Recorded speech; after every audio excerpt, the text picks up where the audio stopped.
சமீபத்தில் கடலூரிலே வேளாண் பணியில் ஈடுபட்டிருந்த 4 பெண் விவசாயிகள் இடி மின்னல் தாக்கி உயிரிழந்திருக்கிறார்கள். அவர்களுக்கு தமிழ்நாடு அரசு 5 லட்சம் ரூபாய் சொற்ப தொகை அறிவிக்கிறது.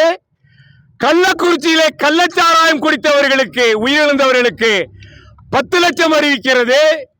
நடிகருடைய கூட்டத்திற்கு சென்று நெரிசலிலே இருந்த பொதுமக்களுக்கு 10 லட்சம் ரூபாய் இழப்பீடு தரப்படுகிறது. இது உழவர்களை பாரபட்சமாக்குகின்ற அந்த முறையை நாங்கள் வன்மையாக கண்டிக்கின்றோம். இறந்த உழவர்கள் குடும்பத்திற்கு தமிழ்நாடு அரசு 25 லட்சம் ரூபாய் இழப்பீடு தர வேண்டும். அங்கே நடிகர்களுடைய கூட்டத்திற்கு சென்று இறந்தவர்களுக்கு இந்திய அரசு மாண்புமிகு பிரதமர் திரு நரேந்திர மோடி அவர்கள் 2 லட்சம் ரூபாய் அறிவித்திருக்கிறார். அதே நேரத்தில் உழவர்கள் உழவு தொழிலிலே மின்னல் தாக்கி இறந்தவர்களுக்கு 1 ரூபாயை கூட இதுவரை இந்திய அரசு பிரதமர் அறிவிக்காததை கண்டித்து விவசாயிகள் நாங்கள் கருப்பு வில்லை அணிந்து தஞ்சை மாவட்ட ஆட்சியர் கூட்டத்திலிருந்து வெளிநடப்பு செய்கின்றோம்.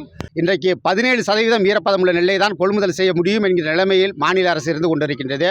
22% ஈரப்பதமுள்ள நெல்லை கொள்முதல் செய்ய வேண்டுமென்றால் ஒன்றிய அரசு சில நிபந்தனைகளை தளர்த்தி கொள்முதல் செய்வதற்கான உத்தரவை இட வேண்டும். ஆனால் அவர்கள் உத்தரவு இடாமல் மத்திய குழுவை அனுப்பி பெயரளவுக்கு பார்த்து விட்டு போய்விடுகிறார்கள். இது எந்த விதத்திலும் பயனளிக்கக்கூடிய விஷயமாக இல்லை.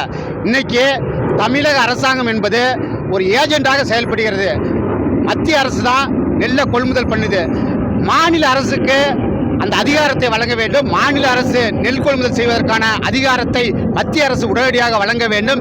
ஈரப்பத நிபந்தனைகளை தளர்த்தி வழங்க வேண்டும் என்ற கோரிக்கைகளை முன்வைத்து அனைத்து விவசாயிகளின் சங்கத்தின் சார்பாக இன்றைக்கு தமிழ்நாடு விவசாயிகள் சங்கம் உள்ளிட்ட பல்வேறு சங்கங்களின் சார்பாக வெளிநடப்பு செய்திருக்கின்றோம். இந்த கோரிக்கையை வென்றெடுக்கும் வரை எங்களுடைய போராட்டம் தொடரும் என்பதை தெரிவித்துக் கொள்கிறேன். மேட்டூரில் தண்ணி திறந்து விவசாயம் நல்லா குருவை நல்லா விவசாயம் பண்ணியிருந்தோம். இந்த ஆண்டு அறுவடை வெயிலுக்கு முந்தையே நாங்கள் அறுத்து போட்டுட்டோம். ஆனால் மாவட்ட நிர்வாகமும் தமிழக அரசும் சரியாக கொள்முதல் பண்ணாததுனால எங்களுக்கு மாவுக்கு 10 மூட்டை நாங்கள் நெல் அறுத்துருந்தா 5 மூட்டை முளைச்சி போச்சு. 5 மூட்டை மட்டும்தான் நாங்கள் டிபிசியில் போடுறது மாதிரி ஆச்சு. இதுக்கு காரணம் மாவட்ட நிர்வாகமும் தமிழக அரசு தான் இந்த பொறுப்பை ஏற்றுக்கணும்.